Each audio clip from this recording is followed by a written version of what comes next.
Bonjour à tous. Aujourd'hui, Sortir de sa bulle va à la rencontre de Yann, passionné par la fabrication de bière et porteur d'un projet.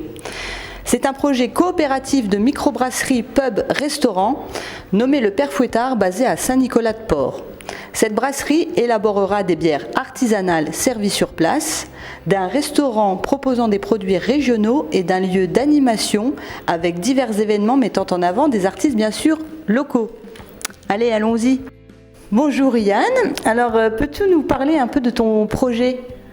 Bien sûr, hein. Donc c'est un projet de création de microbrasserie-restaurant à Saint-Nicolas-de-Port.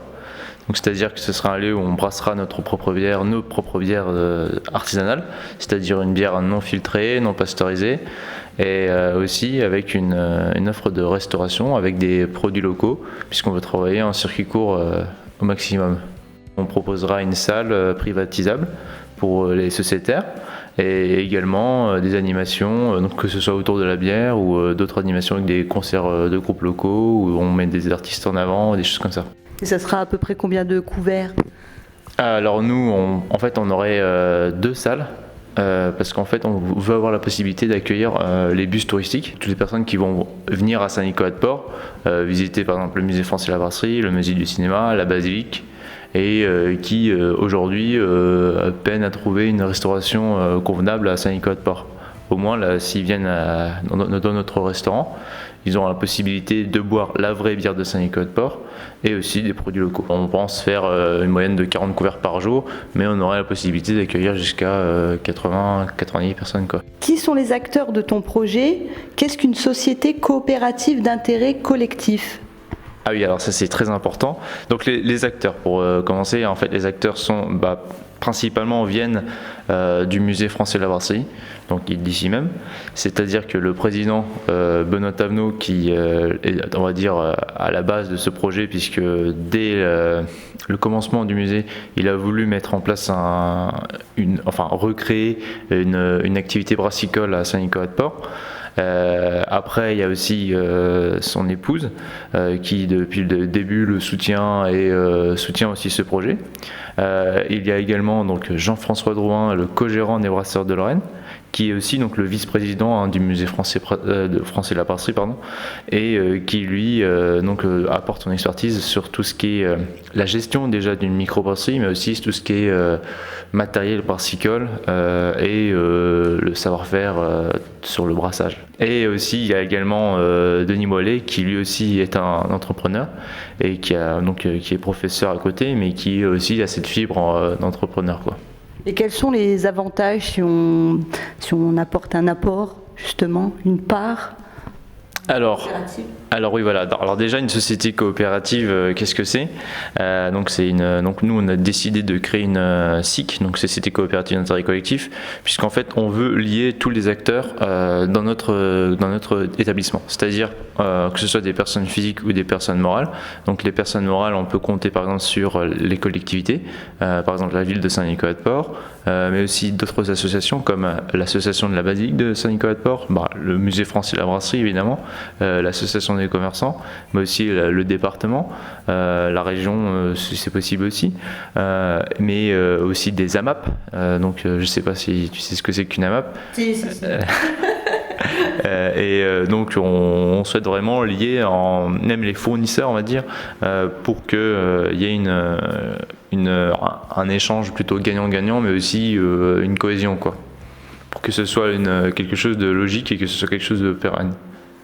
Et un citoyen ou un habitant de Saint-Nicolas-de-Port, par exemple, il peut y participer aussi ? Bien sûr, toute personne physique peut participer s'il le souhaite. Donc les avantages à participer à une société coopérative d'intérêt collectif, c'est qu'il faut savoir, c'est une personne égale une voix. Donc c'est un aspect démocratique, c'est pas une part égale une voix, c'est vraiment une personne qui a même 100 parts aura seulement une voix. Enfin là j'ai pris un exemple assez gros, mais Et il faut savoir qu'on sera répartis dans différents collèges, c'est-à-dire le collège avec par exemple les salariés, donc dont moi je ferai partie, le collège des bénéficiaires de la société et des collèges par exemple des personnes physiques et des personnes morales qui nous soutiennent. Par exemple, hein, j'ai dit ça comme ça. Ensuite, il y a aussi des avantages, c'est-à-dire les avantages qui existent dans toutes sortes d'entreprises. En fait, c'est donc des déductions d'impôts, comment ça s'appelle, la réduction d'impôts, pardon. Donc, qui va 18% pour une personne lambda et 50% pour une personne qui paye l'impôt sur la fortune, quoi. Et il y a aussi d'autres avantages que nous on offre en plus, c'est-à-dire une sorte d'abonnement avec une bière par mois, aussi 10% sur la bière emportée, 5% sur les produits lorrains, enfin des choses comme ça, et la possibilité aussi de privatiser la salle pour ses propres événements. Et location de tireuses aussi, enfin tout. Ils seront bien chouchoutés. Exactement. Et pourquoi avoir fait le choix d'une microbrasserie? C'est pour le côté chaleureux, convivial ou autre? Alors la microbrasserie, c'est surtout en fait pour réimplanter donc cette activité brassicole à Saint-Nicolas-de-Port, en fait redorer le blason brassicole de Saint-Nicolas-de-Port. C'est-à-dire en fait on veut donc avoir une microbrasserie, pas une brasserie industrielle, puisqu'on déjà premièrement on n'a pas les moyens de se créer une brasserie industrielle, mais c'est aussi pour avoir ce côté de produits, on va dire produits rustiques, artisanal, et la possibilité d'avoir une large gamme de bières. Et d'avoir une gamme plutôt basique, on va dire, puis une gamme plus étoffée, parce qu'à Saint-Nicolas-de-Port, il y aura quand même des amateurs de bière qui chercheront le produit, quelque chose de vraiment spécial, par exemple. Puis il y a une relation du coup qui s'installe avec le consommateur et le créateur, parce que du coup ils vont exposer leurs envies, peut-être. C'est ça en fait. Après il y aura toujours une bière saisonnière, par exemple une bière la folie du brasseur, par exemple. Je dis n'importe quoi, mais vraiment une bière qui puisse sortir de l'ordinaire à chaque fois, chaque mois, une bière différente, en plus de la gamme de base, quoi. Pour ensuite discuter autour de la bière, faire des dégustations, enfin s'amuser, quoi. Qu'est-ce qui t'a séduit en Lorraine et plus particulièrement à Saint-Nicolas-de-Port? En Lorraine, parce que je suis lorrain à la base, faut le dire. Puis Saint-Nicolas-de-Port, j'y suis venu quand j'ai fait partie du conseil d'administration du musée, avec le concours de bière également. Saint-Nicolas-de-Port, c'est quand même une ville assez chargée en patrimoine, que ce soit le patrimoine brassicole, mais aussi avec la basilique de Saint-Nicolas-de-Port. Et donc c'est vraiment un lieu aussi où il y a beaucoup d'associations, on va dire, et où on peut, en fait nous on souhaite aussi redynamiser cette zone.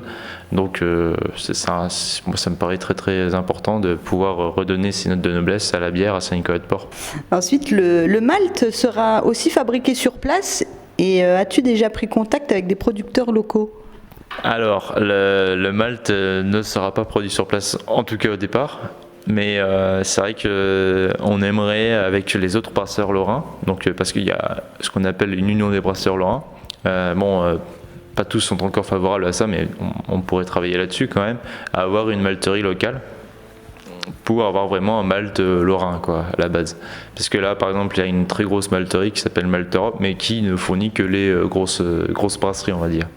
Alors aujourd'hui, on est obligé de prendre des maltes qui sont pas trop loin non plus, hein, qui sont en Champagne-Ardenne, ou en Alsace, ou à la frontière de la Belgique, enfin des choses en Allemagne aussi à la frontière, enfin des choses qui sont pas loin non plus. Hein. Mais ce serait bien quand même d'avoir des maltes vraiment lorrains et pouvoir faire nos propres maltes. Bon, à la brasserie, je pense que ça peut être compliqué puisqu'on a pas non plus l'orge, ce qu'il faut, enfin des choses comme ça. Mais c'est vrai que ça me paraît très logique d'avoir une malterie au moins locale, quoi.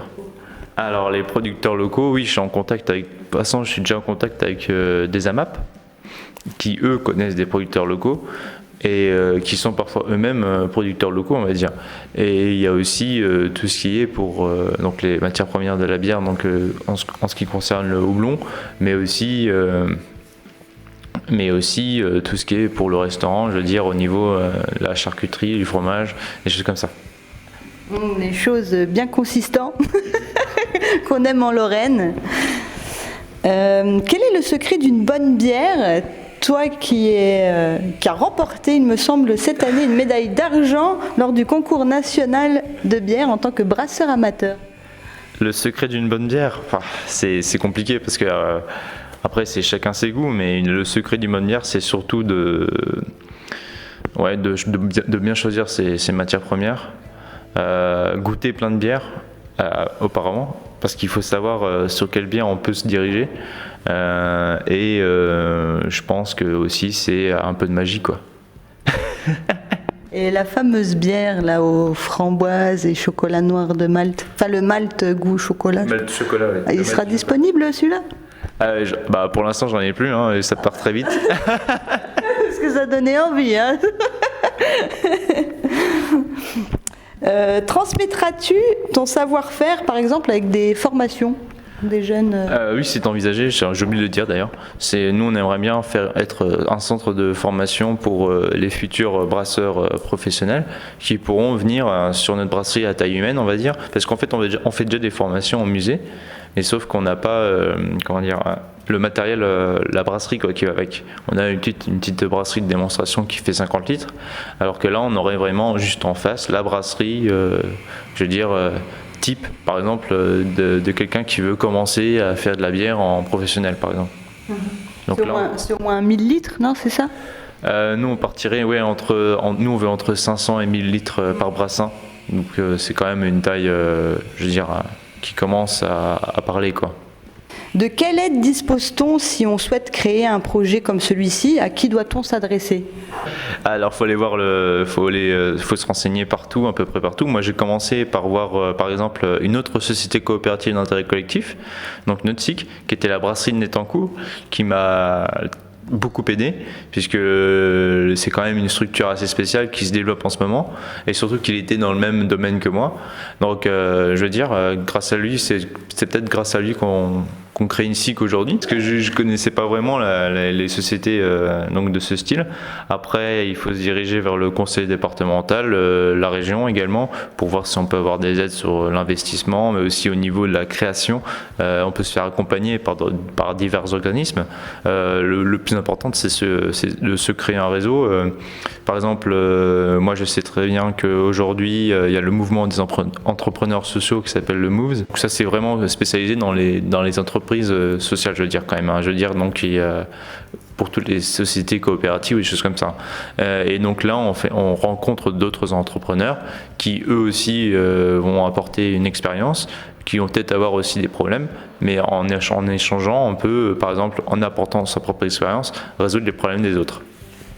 C'est vrai, hein, c'est ensemble, à plusieurs cerveaux, les bonnes idées surgissent. Pourquoi avoir choisi le nom du Père Fouettard, surtout que personnellement, je ne garde pas un bon souvenir de ce personnage? Tout simplement parce qu'on est à Saint-Nicolas-de-Port.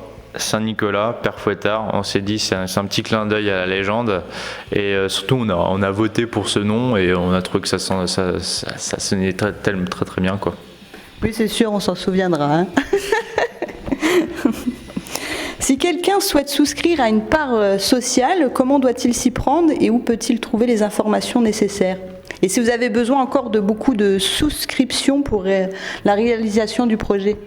Alors, pour devenir sociétaire, c'est assez simple, il y a tout sur le site internet.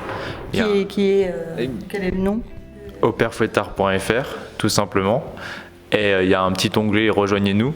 Donc c'est-à-dire qu'on peut vraiment, on clique dessus, on télécharge un bulletin, on imprime un bulletin, on le complète, mais il faut le signer dans tous les cas. Et c'est des promesses d'adhésion pour l'instant.